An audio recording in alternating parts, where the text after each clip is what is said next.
Hear me, dread Lord of Darkness.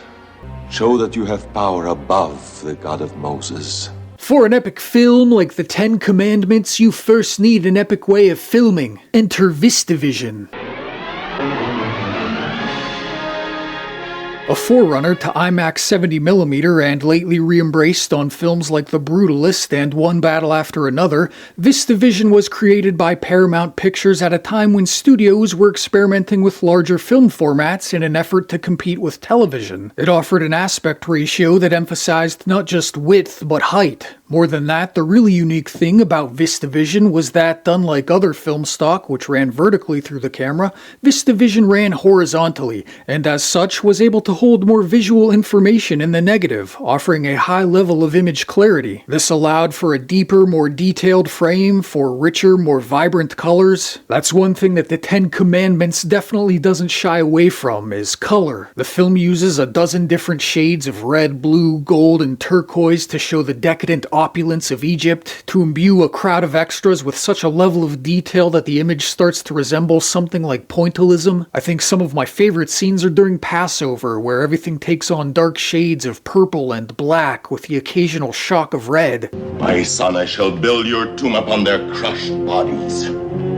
If any escape me, their seed shall be scattered and accursed forever. The Exodus as well is something to behold. Further advances in color photography would make VistaVision a short-lived format in its time, but not before being utilized on such classics like Funny Face, The Searchers, Vertigo, and North by Northwest. In the 70s, the format would have a bit of a resurgence when the team behind Star Wars pioneered the use of VistaVision in certain special effects sequences, as the higher resolution allowed for better image quality during optical composites. What's behind the format making another comeback in the 2020s, that I have no idea. Maybe the larger format paired with improvements in film stock and the touch of mystique lent by these older films has made VistaVision an exciting prospect again. Hopefully it means more films that look as good as The Searchers or The Ten Commandments. Returning to the subject of crowds, one of the things that makes an epic that contributes to a real sense of scale is that cast of thousands,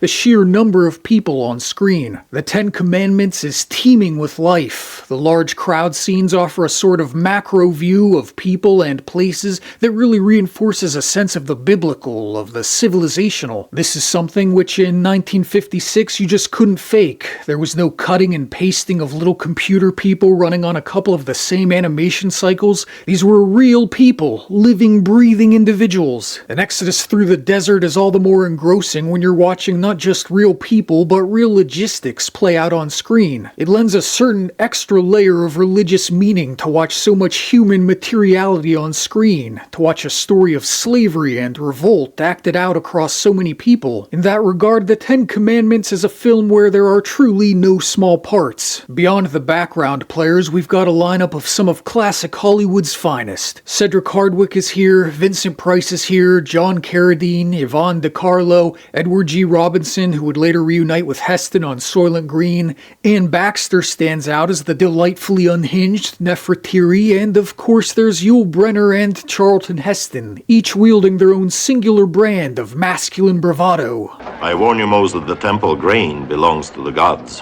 What the gods can digest will not sour in the belly of a slave. Between this stellar cast, no scenery is left unchewed, no bosom left unheaved. Are her lips chafed and dry as the desert sand, or are they moist and red like a pomegranate?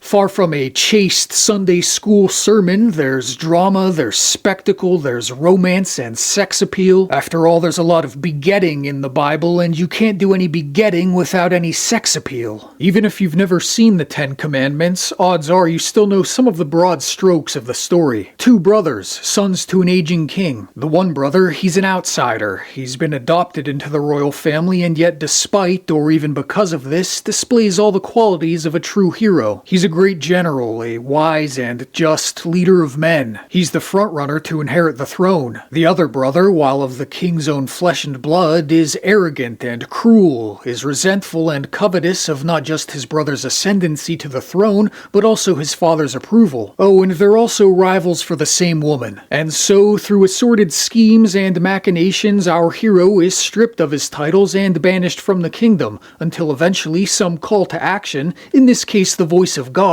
bids him to return and challenge his brother, ultimately defeating him and winning the freedom of his people at the expense of great personal sacrifice. It's Gladiator. Years later, Ridley Scott would follow many of the same basic story beats for Gladiator, and then in 2014 would go straight to the horse's teeth with Exodus, Gods and Kings, a retelling of the story of Moses. You can also find similar story beats in 1958's The Vikings, in Ben-Hur, in superhero stories like Thor, and of course Superman. At its core, the Ten Commandments is a story about men. It's about rivalry, it's about dueling philosophies, it's about the weight of leadership and of destiny. It's about big stone obelisks that have absolutely no other connotation whatsoever. Coming in at a breezy 3 hours and 40 minutes, what better way to spend this Easter, Passover, or non-secular rabbit-themed holiday than with one of the greatest cinematic epics of all time, The Ten Commandments. Okay, let me know what you think. Subscribe if so inclined. I write books if you like books.